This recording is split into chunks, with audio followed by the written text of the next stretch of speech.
Politics of the Gilded Age, 1877 to 1900. This lecture focuses on the growth of the urban America from 1877 and 1900 and the impact of new immigrants in the politics of the Gilded Age at the federal level and the local level. Urban America. The Gilded Age is a term used to describe the period 1865 to 1900 in which some Americans became richer and flaunted their personal wealth while other Americans became poor. It was called gilded because, like a gilded dish, it looked covered in gold, but underneath it included political and corporate corruption as well as exploitation of poorer Americans. The population explosion. Between 1860 and 1910, America's population expanded from 6 million to 44 million, with the majority living in urban areas.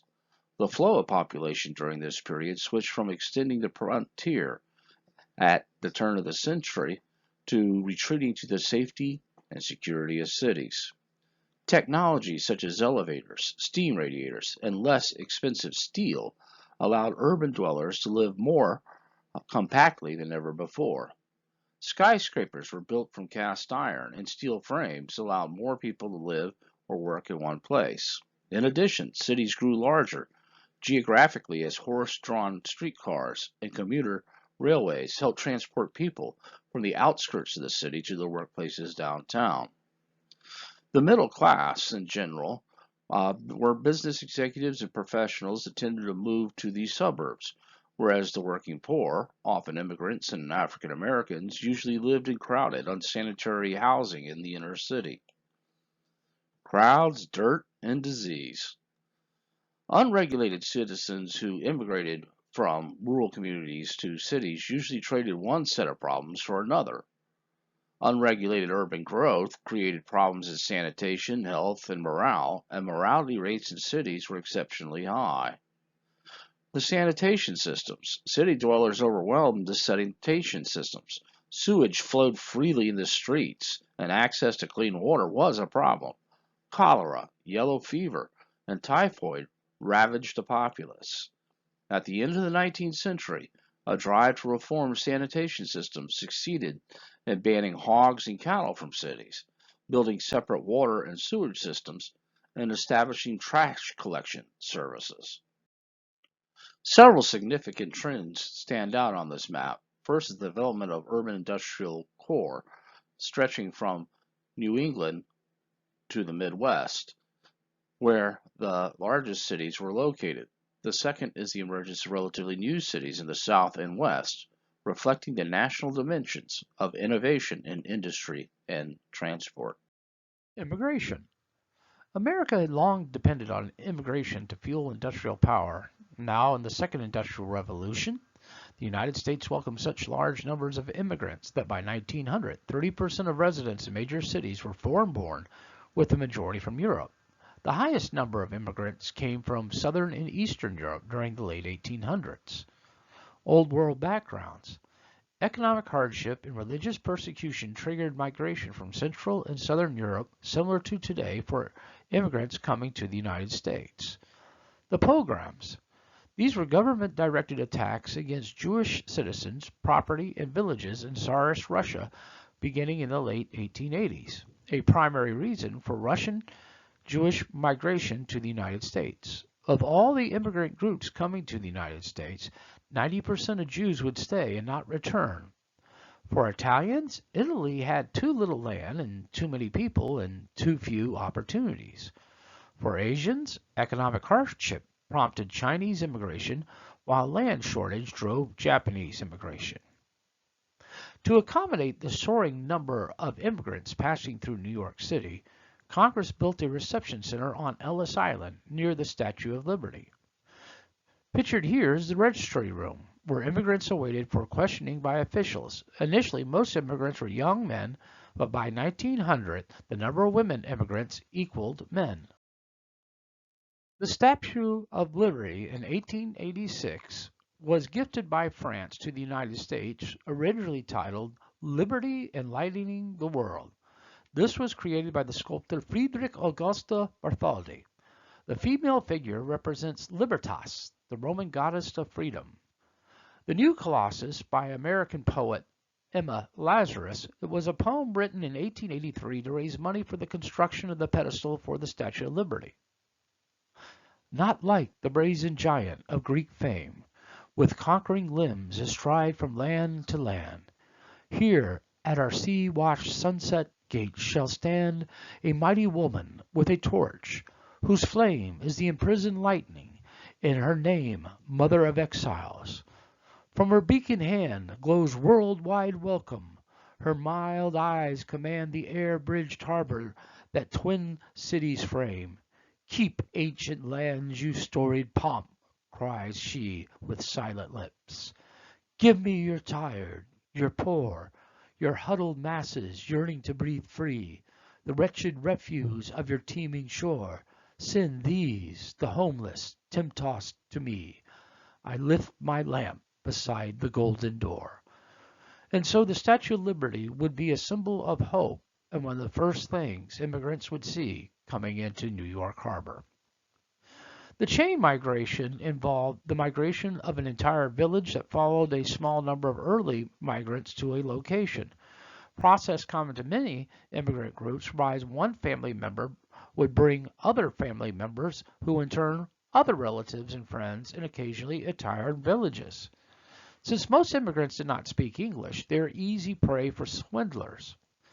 Many immigrants settled in communities, and these enclaves often took the names of their ethnicities, for example, Little Italy and Chinatown. By the late 19th century was a period of unprecedented worldwide population movements, and between 1870 and 1910, the United States received more than 20 million immigrants. The nation's purity is being ruined by Catholics and undesirable foreigners. That's what something that a nativist would say. The natives, or an anti-immigrant groups, arose during this time, favoring the interest and the culture of the native-born inhabitants over those who were immigrants. Anti-foreign sentiment resurfaced when immigration swelled after the Civil War. Members of these groups were frustrated by the new arrivals' willingness to work for substandard wages and were often fueled by religious prejudice. The Chinese Exclusion Act of 1882 and the rise of the nativist sentiment led to the restriction of immigration. Congress had overturned President Chester A. Arthur's veto of the Chinese Exclusion Act, the first federal law to restrict immigration on the basis of race and class, shutting the door to Chinese immigration for 10 years. The Contract Labor Law of 1885 restricted temporary workers to protect American workers from compensation from immigrants that would accept lower wages. A literacy test for immigration was vetoed by President Grover Cleveland. And the American Protective Association, the APA, was formed in 1887 by Protestant activists in Iowa who feared Roman Catholic immigrants. The APA quickly spread to include about 2.5 million members, especially in the Midwest, often working with the Republican Party organizations. The APA saw Southern and Eastern Europeans were inferior to Western Europeans, the white Anglo-Saxon Protestant race, or known as WASP. The APA limited the civil rights of Roman Catholic Americans. The cartoon you see is from Thomas Nast, called Throwing Down the Ladder, from which they rose. This was an attack on nativists. White workers, many of them immigrants themselves, objected to labor competition from Chinese immigrants, which eventually persuaded Congress to pass the Chinese Exclusion Act in 1882. Cultural life. Growing incomes and the availability of public transportation enable more people to take advantage of life in the city. The saloon became the social club of the poor in the late 19th century. These popular bars were dominated by male patrons, while women were relegated to separate, smaller rooms. Because after all, during the Victorian age, the first spectator sport was basically public drinking. Vaudeville. For as little as 1 cent for admission, vaudeville shows aim to please the taste of their widely diverse audiences with a great range of entertainment. A variety show of comedians, singers, and musicians became increasingly popular as more citizens took advantage of city cultural life. For amusement, members of the working class could afford inexpensive rides at the popular amusement park. The circus became the greatest show on earth in the 1880s through the showmanship of Phineas T. Barnum and James A. Bailey. Also immensely popular was the Wild West Show, brought to urban audiences by William F. Buffalo Bill Cody and such personalities as Sitting Bull and markswoman Annie Oakley. Sports. Enthusiasm for professional organized spectator sports such as baseball, football, basketball, and boxing had its origins in the late 19th century. The most famous athlete of the era was heavyweight boxer John L. Sullivan. Professional boxing bouts drew mostly male spectators from the upper and lower classes. Baseball was very much an urban game that demanded teamwork needed for the Industrial Age. Owners organized teams into leagues much as the trusts of those days were organized. In 1909, when President William Howard Taft started the tradition of throwing out the first baseball of the season, the national pastime was already a well-established part of the American popular culture. Only white players were allowed in the major leagues after 1900. African Americans were allowed in the minor leagues or the Negro leagues. Basketball was invented in 1891 by James Naismith of Springfield College, Massachusetts. In only a few years, high schools and colleges across the nation had teams.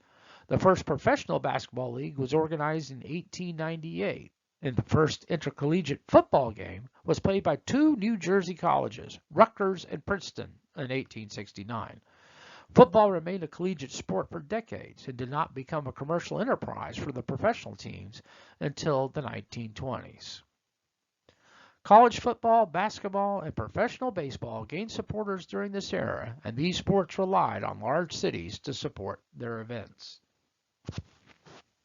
Amateur sports. The value of playing sports is healthy exercise for the body, gain acceptance in the middle and upper classes. Participation at golf and tennis grew, but often limited to the members of athletic clubs, which kept out most of the working class.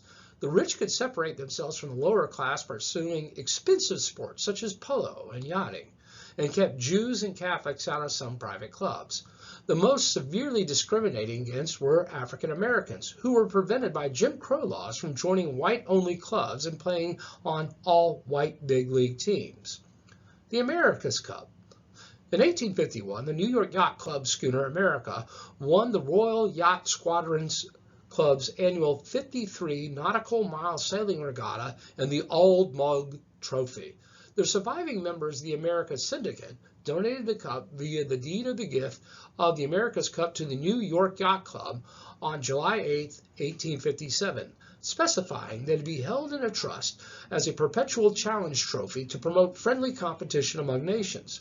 The New York Yacht Club would successfully defend the cup 24 times in a row until 1983.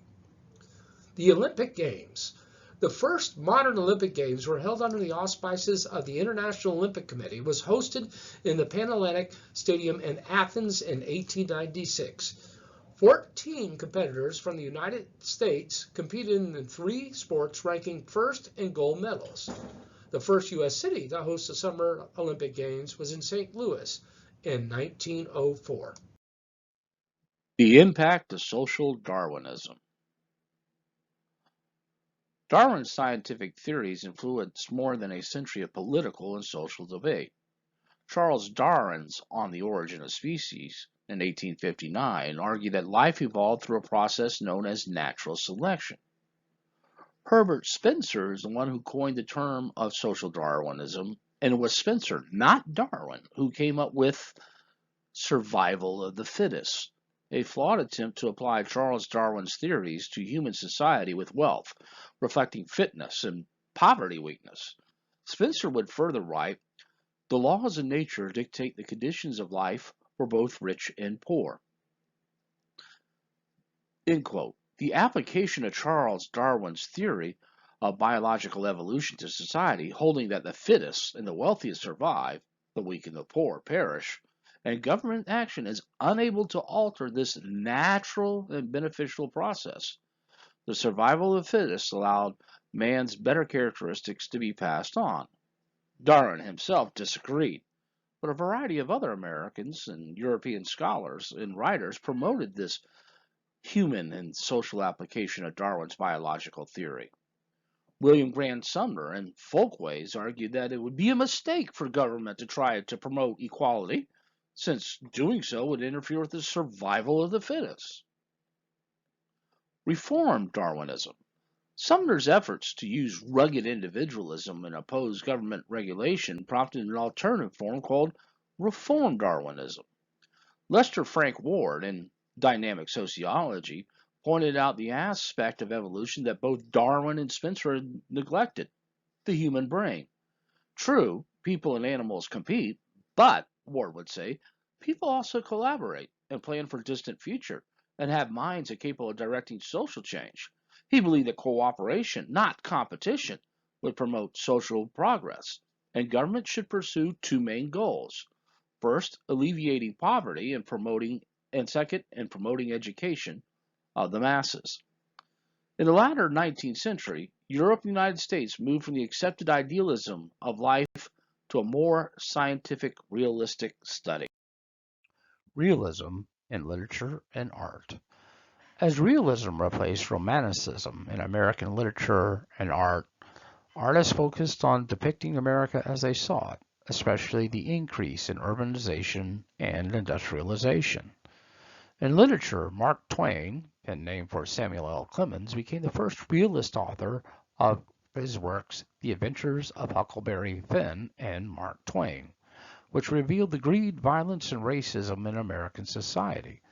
Stephen Crane wrote about fear and human nature during the Civil War. The Red Badge of Courage.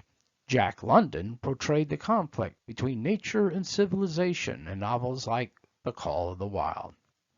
In painting, Winslow Homer, the foremost American painter of seascapes and watercolors, often rendered scenes of nature in a matter-of-fact way. As the 19th century drew to a close, a group of social realists known as the Ashcan School painted scenes of everyday life in poor urban neighborhoods. In music, most large cities had either a symphony orchestra, an opera house, or both. Smaller towns had outdoor bandstands with popular marches by John Philip Sousa. The innovators of music, of African American musicians like Scott Joplin's popular ragtime and the Southern blues music, which expressed the pains of the black experience. Gilded Age politics. In 1873, Mark Twain and Charles Dudley Warner coined the term Gilded Age to depict the corruption and greed then running rampant through corporations and politics. This term was personified by New York City's William Boss Tweed at Tammany Hall, who was the de facto ruler of the city. Political machines. Rapidly growing cities like New York, Boston, Philadelphia, and San Francisco overwhelmed local governments, which were often fragmented and poorly staffed. This situation led to the rise of the political boss and urban political machines, which specialized in using patronage or helping those who needed assistance for a price in the form of either votes or economic kickbacks. For example, immigrants coming into New York City would be met by someone from Tammany Hall and asking if they had a job or a place to live. Now, since the immigrant did not speak English, and yet here was someone with their own language talking to them, they were surprised. They will get a job and a place to live, usually in a tenement house that was not too sanitary. In exchange, they would have to vote for the Democratic ticket. Since voting was not secret, the pollsters could tell how a person voted. In this way, the poor immigrant who became an American citizen would be controlled by the political machine. Political bosses can control political parties in the cities. Ward bosses would secure votes by doing favors for the poor and providing city jobs, contracts, and appointments. The precinct captain would gain votes on the city block and report to the ward boss. Graft and scandal. Graft is the illegal use of the political influence for personal gains, and kickbacks are illegal payments to politicians for favors. The political bosses controlled thousands of municipal jobs and regulated business licenses and inspections. Many of the bosses were immigrants who had worked their way up through the political system. To maintain their power and to make money, some political machines turned to election fraud, bribery, and graft. In order to get a license, money had to be paid to the political machine. Which brings us to William Boss Tweed, who was a larger-than-life political boss in New York City. Tweed, whose powerful connections made no prison big enough to hold the boss, an estimated 65% of public building funds ended up in his pockets. The efforts of political cartoonists like Thomas Nast would help bring down Boss Tweed and Tammany Hall, New York City's powerful democratic machine. Tweed would say, "I do not care what they write about me because my constituents cannot read." One did not have to understand English to understand a cartoon. National politics. Voter turnout. The public enthusiastically participated in political campaigns and elections. Between 1877 and 1900, overall voter turnout was far greater than ever achieved after the period of the elections for the national office were very close. Virtually all men participated in politics, including immigrants and African Americans. Politics during this time were deeply personal. A person's affiliation with a political party can be traced back for generations. At the end of the 19th century, neither major party was willing to adopt controversial platforms, and the differences between them was very slight. Taking on a controversial topic could tip the electorate. So it was campaign pageantry and followed large and small communities. Political parties mobilized a huge electorate through detailed records, ensuring registration and transporting voters to the polls. The major swing states of this time were New York, New Jersey, Ohio, and Indiana, because they were the key states in national elections because those states were evenly contested between the Democrats and Republicans and called swing states. Democrats and Republicans enjoyed an almost even balance of support, which made them hard to get out the vote. Republicans. At this point, Republicans were mainly Protestant of British descent, living mainly in the North. They sought legislation to attack Catholics that they saw as heavy drinkers, speaking foreign languages, and regulating public schools. Mormons they saw as traitors, crimes in the guise of religion. Republicans were identified with nationalism and national unity, waving the bloody shirt, appealed to remind the people that the Democrats were the party of rebellion and the Confederacy. For the Democrats, they were often Southern whites, recent immigrants, and Catholics of any origin. Party affiliation was determined by a mix of regional, ethnic, religious, and local factors. They are strongest in the South and urban Northeast. Democrats favored limited government and personal liberties. At the national level, politics still concentrated on post-Civil War battle lines, with many viewing battles for supremacy between the two parties as stalemate. As loyal as people were to their political parties, elected officials were even more so to their constituents. The power of patronage to appoint supporters to government positions often resulted in incompetent and corrupt individuals being named to important offices. The giving of government jobs to people who help a candidate get elected was known as the spoils system. This had been around since Thomas Jefferson in 1801. For 60 years, at the start of the Civil War, Republicans dominated the presidency, with Democrats winning only twice with the same candidate, Grover Cleveland. Chief executives were rarely considered strong, with one exception, Theodore Roosevelt. Hayes to Harrison, Rutherford B. Hayes. This 1889 cartoon violently portrays the period's corrupt alliance between big business and legislatures. When a Congress and presidency divided between the two major parties, a small and inefficient bureaucracy, judicial restraints, and resurgent belief in local and laissez-faire politics, the size and objective of the federal government were limited. Laissez-faire was the doctrine that government should not interfere in the economy, especially through regulation. The weak presidency. The impeachment of President Johnson weakened the presidency, and starting with the election of Hayes, presidents viewed their abilities as administrative. The presidents in this era of 1868 to 1896 were known for their weak use of presidential powers. There was also an inefficient Congress. Congress was the most powerful branch of the national government. Early in the period, Congress was inefficient, but as more national legislation was required, it reformed its procedures and structure.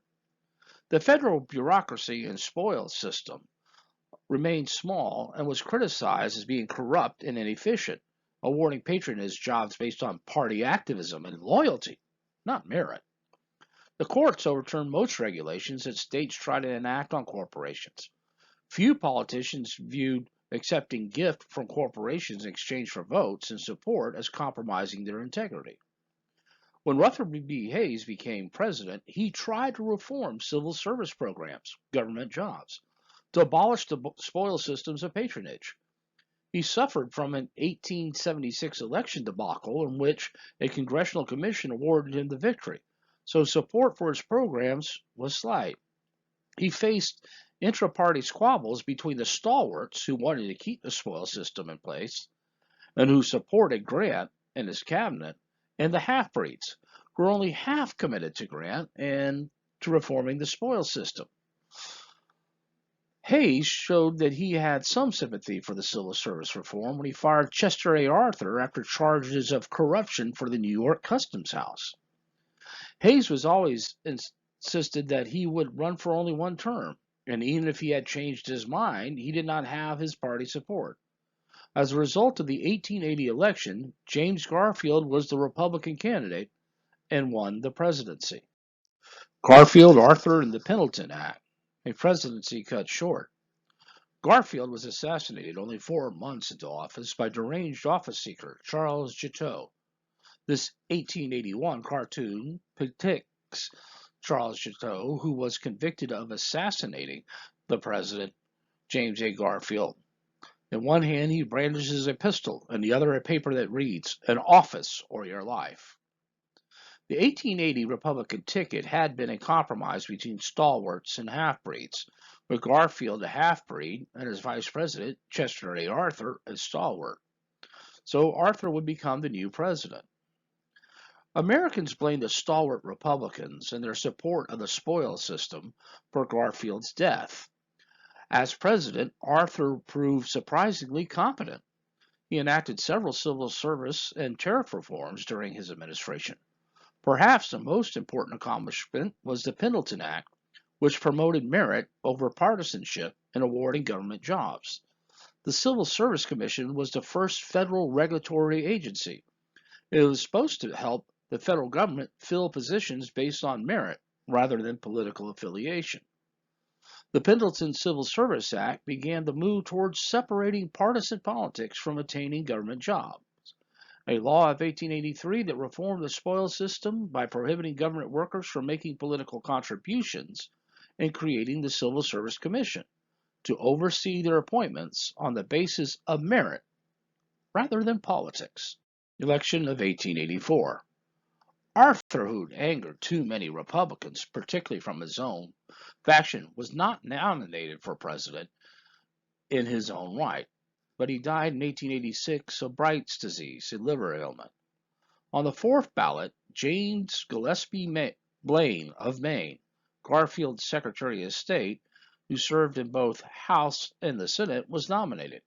Republicans were badly split over the issue of civil service. Democrats in Chicago nominated the 47-year-old reform-minded bachelor of Governor Stephen Grover Cleveland, who had battled Tammany Hall in New York City. The campaign, which was very dirty. Blaine in the published Mulligan letters was linked to the Credit Mobilier scandal. He was investigated by the House of Representatives in 1876 with charges with illegally using his influence. In one letter, Blaine requested from a friend a reply which disavowed that he had any part in the railroad scandal. The missive ended with, "Burn this letter," but the letter survived. Democrats shouted the slogan, "Burn, burn, burn this letter." Illegitimacy. Cleveland, while mayor of Buffalo, New York, was linked to the illegitimate son of a widow. Cleveland did not deny his relationship with the woman. Several men had known her company, but Cleveland, the only bachelor, provided child support. Republicans countered with the slogan, "Ma, Ma, where's my pa?" Because neither Cleveland nor Blaine served in the Civil War, the bloody shirt issue was dead, but campaign focused on a choice between immorality, "Ma, Ma, where's my pa?" versus dishonesty, "Burn, burn, burn this letter." A blunder by a Blaine supporter in New York, the Reverend Samuel D. Burchard, angered Irish Catholics and cost Blaine's New York electoral votes and therefore the election. Burchard referred to Democrats as the party of rum, Romanism, and rebellion, a slap against Irish immigrants who voted Democrat. The angry Irish turned out in greater numbers, as they probably would have, and gave Cleveland a 1,149 vote margin in New York of 1,125,000 votes cast. As a result, Cleveland would win the presidential election with 219 electoral votes to Blaine's 182 electoral votes. The difference in the popular vote was less than 100,000. Democrats would then go on to say, "Ma, Ma, where's my pa?" Off to the White House. Ha, ha, ha. Cleveland's reform efforts. Cleveland believed that the federal government had a one-way relationship with its people. The people supported the government, but the government did not support the people. As a result, he protected the federal treasury and vetoed quite a bit of legislation, over 400 acts of Congress, that he believed violated this rule. Railroad regulation. Although Cleveland was committed to a federal government that was limited, he urged Congress to pass the federal regulation of rates charged by railroads that went between states. These interstate railroads could be regulated. Cleveland and Congress argued because the Constitution gives Congress the power to regulate interstate trade. In 1887, Congress would form the Interstate Commerce Commission, the ICC. In practice, members of the ICC, who were former railroad executives, tended to undermine its goals. However, the ICC set the precedent for federal regulation of business activities.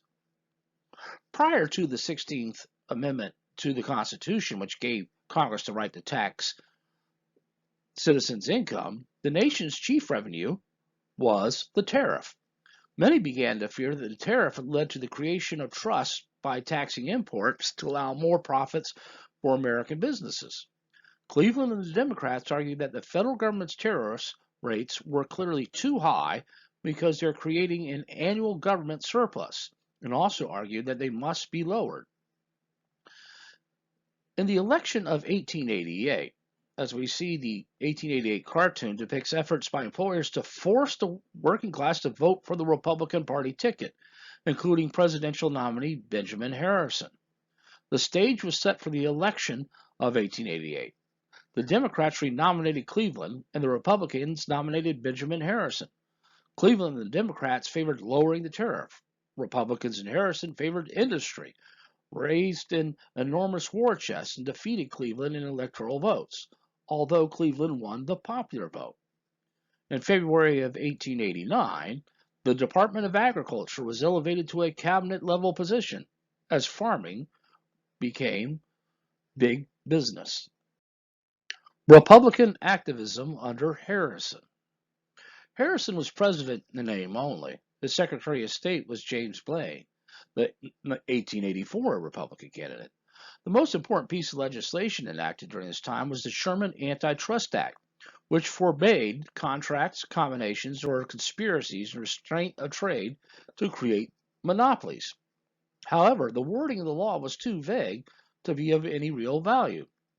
In 1890, the Sherman Silver Purchase Act required the U.S. Treasury to buy 4.5 million ounces of silver every month to make into dollar coins. This was an attempt to respond to demands by those in Western states for coining more silver, which was being mined in the West. The McKinley Tariff, named after Ohio Representative William McKinley, raised duties on imported manufactured goods and attempted to appease farmers by adding more duties on agricultural products.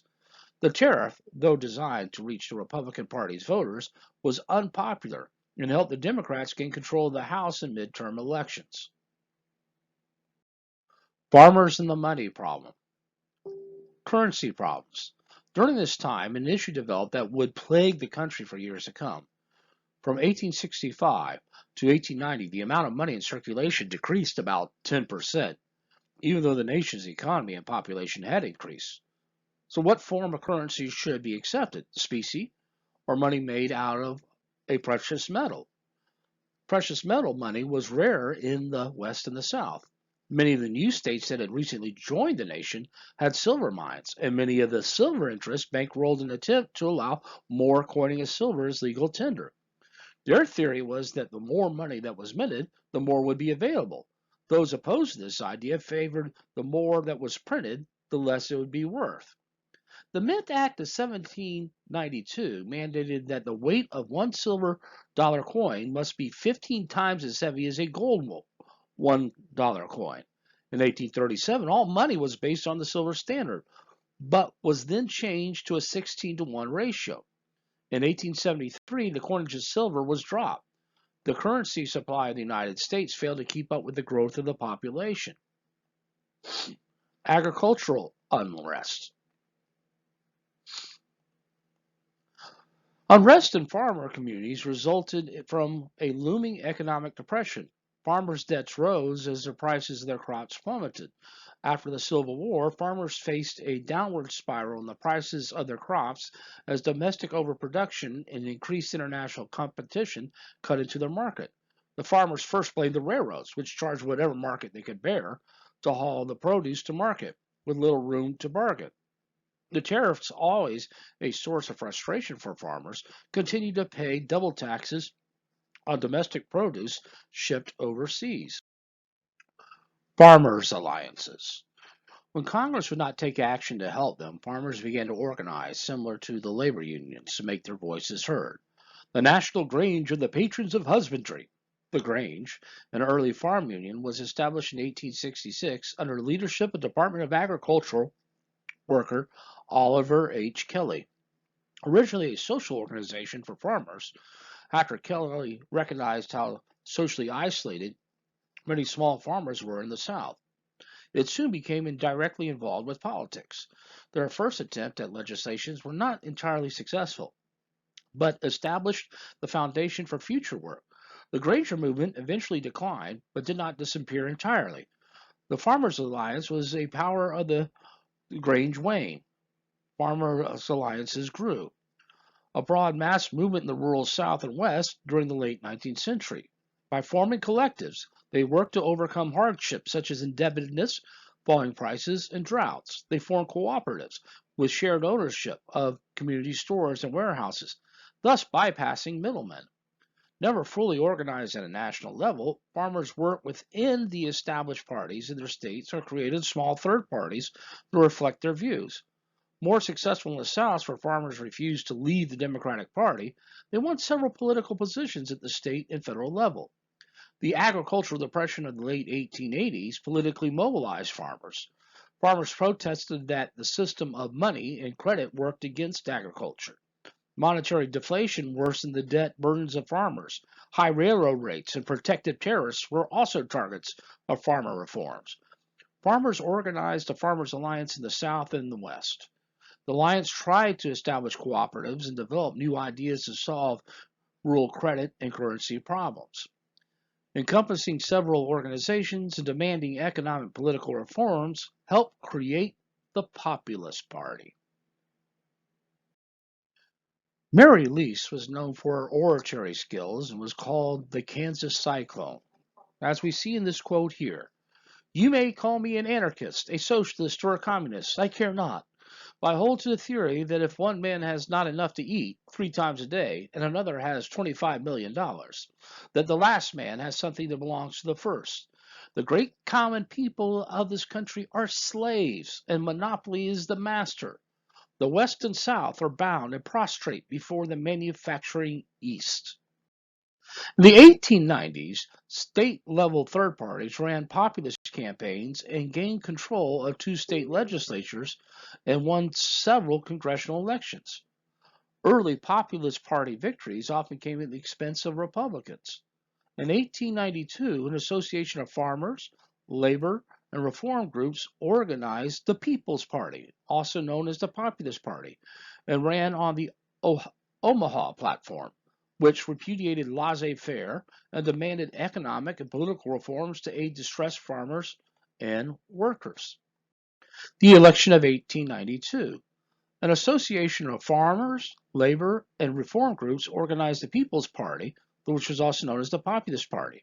In the election of 1892, President Harrison again faced Grover Cleveland, and both faced the populist candidate James B. Weaver. The results: though meeting disappointments, the populists received over 1 million votes, carried several western states, and won hundreds of state offices throughout the West and some areas of the South. The Depression of 1893. Just before Cleveland was sworn into his second term, the Philadelphia and Reading Railroad declared bankruptcy and took with it several banks and other overextended railroad companies. This sparked an economic panic that lasted 4 years and an unemployment rate of 20%. Cleveland and the Congress responded to the panic of 1893 by repealing the Sherman Silver Purchase Act of 1893 and trying to return the United States to the gold standard. Although this action seemed wise to Cleveland and Congress, it came at a time when people needed more available currency in circulation rather than less, and further weakened the economy. Coxey's Army. Labor unrest spread across the country, and in 1894, about 750,000 workers went on strike to protest the nation's weak economy and the government's inability or unwillingness to reverse rising unemployment. Jacob S. Coxey led one particular vocal group, known as Coxey's Army. Coxey, his wife, and son rode in a carriage while about 400 protesters marched towards Washington, D.C. Upon their arrival, Coxey was arrested for walking on the grass. The resonance of Coxey's Army demonstrated the growing strength of populists in the nation. Populists argued that the nation was growing all the more divided between tramps and millionaires. Republicans, meanwhile, viewed the populists as emerging socialists who would undermine the nation's capitalistic economy. The election of 1896. Great Britain remained the financial center of the world. The failure of a large British bank forced many British investors to sell their holdings in America for gold. This, in turn, drained the United States of much of its gold supply, making the already inadequate money supply even thinner. This prompted the silver interest and their desires to increase the coinage of silver to end the panic. Unpopular actions and the continuing depression alienated workers and farmers from the Cleveland administration and the Democratic Party. Silver was the major issue of the 1896 election. McKinley won the Republican nomination on a platform that supported high tariffs and the gold standard. Remember what William Jennings Bryan said? Fight hard, but fight clean. But you ain't fighting clean, Granny. Of course I ain't. William Jennings Bryan was a loser. Although Cleveland offered himself for a third term, he is bypassed in favor of 36-year-old William Jennings Bryan. The Cross of Gold speech. Bryan would give a speech before the Democratic National Convention and ended his speech by saying, "You shall not press down upon the brow of labor this crown of thorns. You shall not crucify mankind upon this cross of gold." Bryan then stretched out his arms and folded his head, imitating the dying Christ. He sat back in his chair to a stunned silence.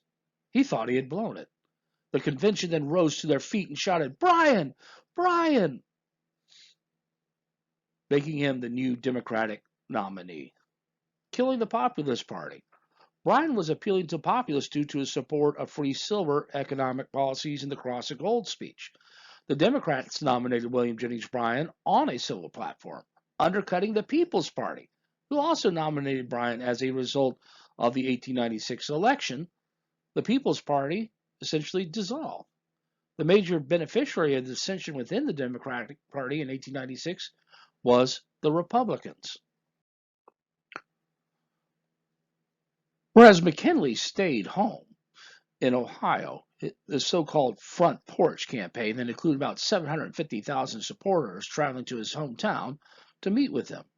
Bryan made passionate speeches in 26 states, 250 cities and towns, and traveled about 18,000 miles by train. Democrats accused McKinley of being subservient to industrialists such as Marcus A. Hanna. The campaign was intense and dramatic. William Jennings Bryan's ability as a speaker was a major strength in his campaigning style. Traditional Republicans spent record amounts of money to defeat him. Rockefeller, Carnegie, and J.P. Morgan donated $25 million to McKinley's campaign. Today, that equals to $768 million.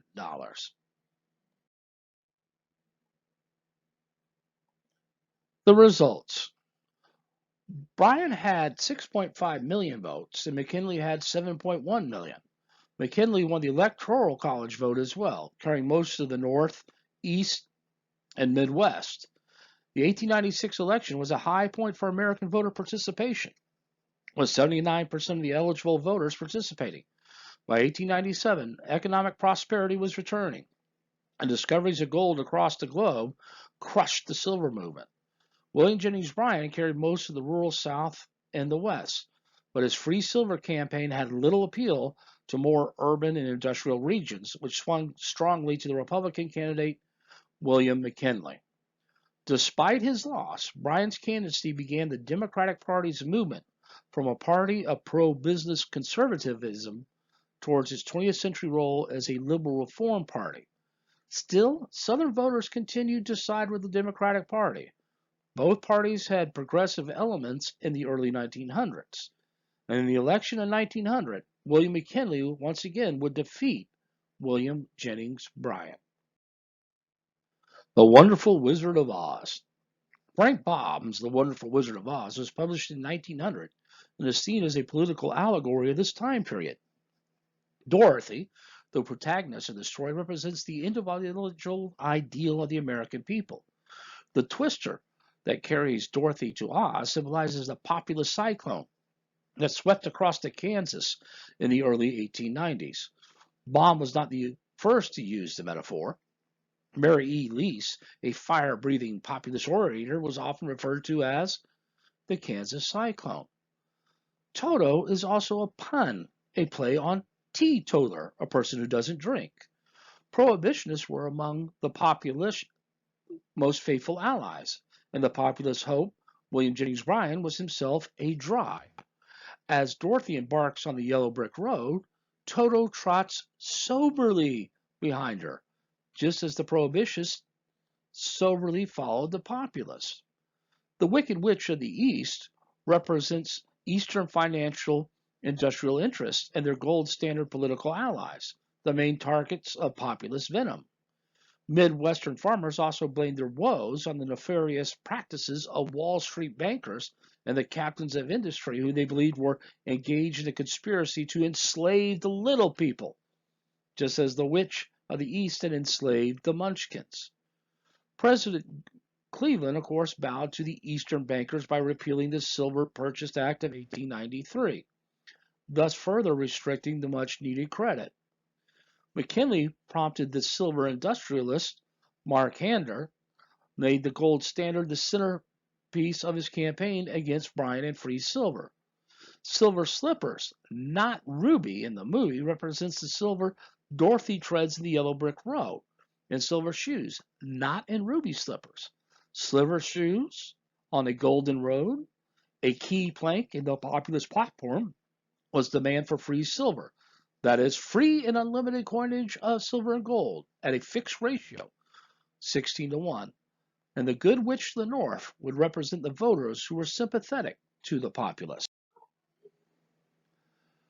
The brainless scarecrow represents the Midwestern farmers whose years of hardship and subjugation to ridicule had created a sense of inferiority and self-doubt.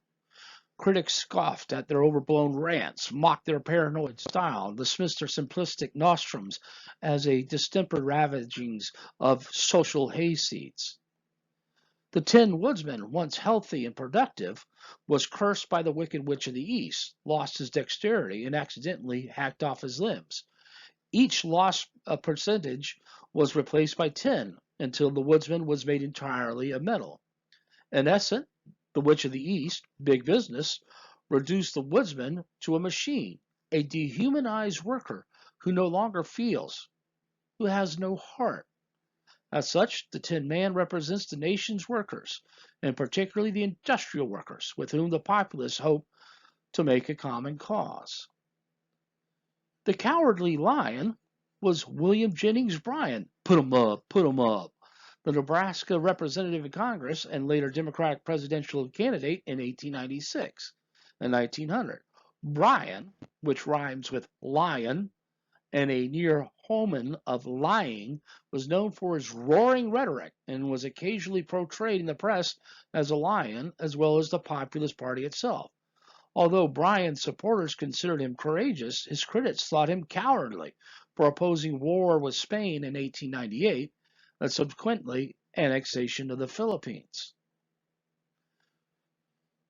The Wicked Witch of the West is also a cruel enslaver, and she appears to represent a composite of the malign forces of nature that plague farmers in the Midwest and the power brokers in the region, mirrored in the witch's dominion, which recalls the parched plains of western Kansas. The malign manipulation of gold and silver by the Wicked Witch represents the other half of the Western Menace. The fourth witch, Glinda of the South, is a good witch who, unlike her northern counterpart, understands the power of Dorothy's silver shoes. The winged monkeys, the unwilling minions of the Witch of the West, add a further dimension to the Oz allegory. These creatures represent the Plains Indians. As the monkey's leader relates, we were a free people living happily in the great forest, flying from tree to tree, eating nuts and fruit, and doing just as we please, without calling anyone master. The monkeys were initially sequestered, a reference to the government's reservation policy. The Winkies, who are forced to work the Witch of the West, represent the yellow man of Asia, especially the Chinese immigrants and the native Filipinos. The land of Oz, with its varied landscape and diverse inhabitants, is a microcosm of America. The Emerald City, its center and seat of government, represents Washington, D.C. In an effort to be made whole, Dorothy and her band traveled to the capital to see the wizard, who presumably has the power to grant them their wishes. The green color that they encounter with a combination of gold is also a recurrent image. This is then as now, green was the color of paper money. The Greenback Party, a precursor of the populists, advocated the expansion of the money supply via the increased circulation of greenbacks. Jacob Coxey was a greenbacker, as well as James V. Weaver, the populist presidential nominee in 1892. And most of the green imagery in Oz in general in nature and does not appear to indicate specific parallels. Toto wears a green collar that fades to white, silver, and later he receives a gold collar, as does the lion in the Emerald City. Everyone is required to wear green glasses with gold bands so that nearly everything appears a resplendent green. The lion's liquid courage is poured from a green bottle into a gold-green dish, and the wizard's balloon is patched with green silk of various shades, as the spectacles create an illusion of liquid courage is only a placebo, and the balloon is merely a patchwork, so the demand for paper money exposed as a panacea for the farmer's woes. The word Oz itself is abbreviation for an ounce of gold and silver. The wizard can also take any form, and the wizard himself is the President of the United States of the Gilded Age. Given the even division of Democrats and Republicans and razor-thin majorities of most presidential elections, candidates rarely took clear stands on the issue. The wizard hails from Omaha, where he became a talented ventriloquist and later a circus balloonist. Nebraska was also the bastion of populism, and Omaha the site of the 1892 Populist National Convention, where the party adopted the Omaha platform.